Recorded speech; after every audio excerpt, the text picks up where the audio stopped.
नमस्कार। नेपाल के जो खूबसूरत पहाड़ और जंगल हैं, उनमें ना एक संकट बहुत तेजी से गहराता जा रहा है। ये संकट है जंगल की आग का, जो हर साल और भी ज्यादा खतरनाक और भी ज्यादा विनाशकारी रूप ले रहा है। तो आज हम इसी की तह तक जाने की कोशिश करेंगे। चलिए इस पूरी कहानी को समझने की शुरुआत एक नंबर से करते हैं। 49 करोड़ 90 लाख रुपए। जी हाँ, इस नंबर को जरा अपने दिमाग में रखिएगा। अब ये आंकड़ा तब और भी चौंकाने वाला बन जाता है जब पता चलता है कि ये नेपाल में सिर्फ 5 महीनों में आग से हुए नुकसान का अंदाजा है।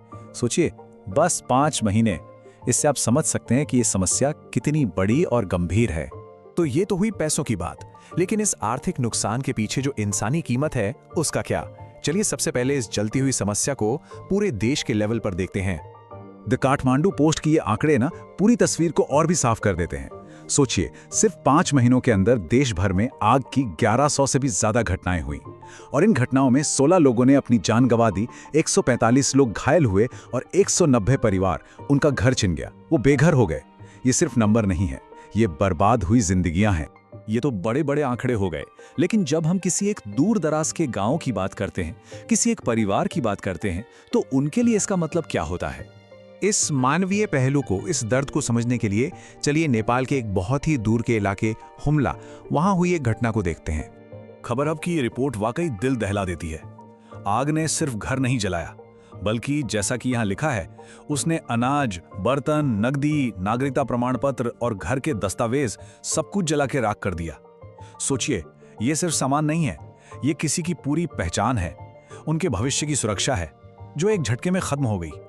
इसकी भरपाई पैसों से कैसे हो सकती? और हुम्ला जैसी जगह पर यह सब होना और भी ज्यादा खतरनाक है। क्यों? क्योंकि वहां की जो भौगोलिक स्थिति है वो इसे बहुत असुरक्षित बना देती है। देखिए, ये एरिया के हिसाब से नेपाल का दूसरा सबसे बड़ा जिला है, लेकिन आबादी बहुत ही कम। और सबसे बड़ी चुनौती, यहां तक पहुंचना। कोई सड़क नहीं है, या तो आप हवाई जहाज से जा सकते हैं या फिर पैदल। अब जरा सोचिए, ऐसी जगह पर जब आग लगती होगी तो मदद पहुंचाना कितना। तो सवाल ये उठता है कि आखिर ये आग की घटनाएं इतनी ज्यादा बढ़ क्यों रही हैं? इसका जवाब हमें इसकी जड़ में मिलता है, और वो जड़ सीधे सीधे क्लाइमेट से, जलवायु से जुड़ी हुई है। आईसी मॉड का एनालिसिस बताता है कि इसकी सबसे बड़ी वजह है सूखा। और देखिए, सूखा पड़ने का मतलब सिर्फ ये नहीं होता कि बारिश नहीं हुई। असल में ये एक खतरनाक कॉम्बिनेशन है। बढ़ता हुआ तापमान, हवा में नमी की कमी और जमीन पर सूखी पत्तियों और टहनियों का ढेर, ये सब मिलकर पूरे जंगल को एक तरह से एक टिंडर बॉक्स बना देते हैं। मतलब एक ऐसा ढेर जो बस एक चिंगारी का इंतजार कर रहा हो। ये नक्शा देखिए, ये 2025 की शुरुआत में सूखे की हालत दिखा रहा है। आप ध्यान से देखेंगे तो पाएंगे कि नेपाल के जो पश्चिमी इलाके हैं वो गहरे रंगों में हैं। इसका मतलब है कि वहां या तो मध्यम या फिर गंभीर सूखे की स्थिति है, और यही वो इलाके हैं जो सबसे ज्यादा खतरे में हैं। और अब जब हम इस सूखे वाले नक्शे को आग के खतरे वाले नक्शे के साथ रखकर देखते हैं, तो कनेक्शन बिल्कुल साफ हो जाता है। जिन इलाकों में सूखा है, ठीक उन्हीं इलाकों में आग का खतरा भी सबसे ज्यादा है। मतलब जहां सूखा वहीं आग। ये रिश्ता बिल्कुल सीधा और साफ है। ये बार चार्ट तो कहानी को और भी डरावना बना देता है। ये दिखाता है कि ये समस्या कितनी तेजी से बढ़ी है। अगर हम पिछले दशक की शुरुआत से तुलना करें तो हाल के सालों में आग की घटनाएं 2 गुनी से भी ज्यादा हो गई हैं। ये एक बहुत ही चिंताजनक ट्रेंड है जो लगातार ऊपर ही जा रहा है। तो सवाल ये है कि इस बढ़ती हुई आग से लड़ने के लिए आखिर क्या किया जा रहा है? इसका जवाब 2 हिस्सों में है।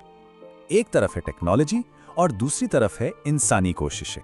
चलिए पहले हाईटेक समाधान की बात करते हैं। नेपाल के पास एक सिस्टम है, forest fire detection and monitoring system, जिसे शॉर्ट में FFDMS कहते हैं। यह सिस्टम सैटेलाइट से मिले रियल टाइम डेटा का इस्तेमाल करता है।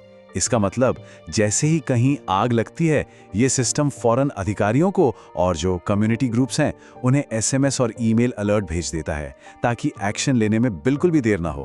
तो ये तो हुई हाईटेक की बात, लेकिन इसके साथ साथ हाई टच यानी इंसानी मदद वो भी उतनी ही जरूरी है। नेपाल रेड क्रॉस सोसाइटी जैसे संगठन हैं जिनके वॉलंटियर्स सीधे जमीन पर काम करते हैं। वो प्रभावित लोगों तक पहुंचते हैं और उन्हें फौरन मदद पहुंचाते हैं, जैसे कि रहने की जगह, खाना और कैश असिस्टेंस। इमरजेंसी में मदद पहुंचाना बहुत जरूरी है, बिल्कुल, लेकिन अगर हमें भविष्य के लिए तैयारी करनी है तो एक परमानेंट सोल्यूशन चाहिए, और वो सोल्यूशन है कम्युनिटी फर्स्ट अप्रोच, यानी समुदाय को सबसे पहले रखना। मतलब ये है कि टेक्नोलॉजी और बाहर से मिलने वाली मदद, ये दोनों अपनी जगह बहुत ज़रूरी हैं, लेकिन जो असली लंबे समय तक चलने वाला समाधान है वो ज़मीनी स्तर से ही आता है, वो समुदायों के अंदर से ही पैदा होता है। इसका एक बहुत अच्छा उदाहरण है हुमला में काम करने वाला स्नोलैंड इंटीग्रेटेड डेवलपमेंट सेंटर यानी SIDC।